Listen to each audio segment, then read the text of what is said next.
I've decided to begin a series on quantum computing, or at least the basic things. And first up, I'll be quickly discussing the Hadamard gate.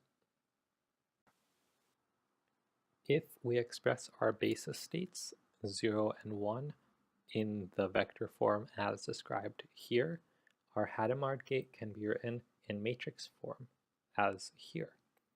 The 1 over square root of 2 prefactor is there such that the Hadamard gate preserves norm, and the Hadamard gate is also a Hermitian operator, in addition to it having the property that h squared is equal to the identity.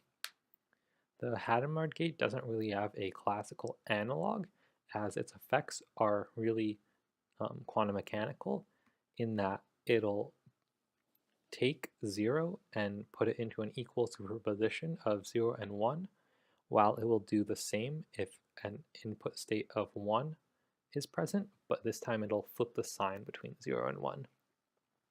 I'll get into a bit more about what the Hadamard gate is useful for in future videos.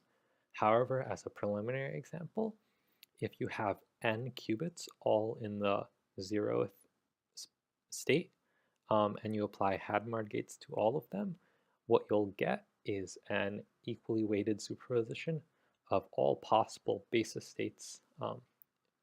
So here I've written that as a summation from b equals 0 to 2 to the n minus 1, where those b's would be written in binary notation. Thank you. I hope that you enjoyed this video, and if you have any questions or suggestions for future videos, please comment below.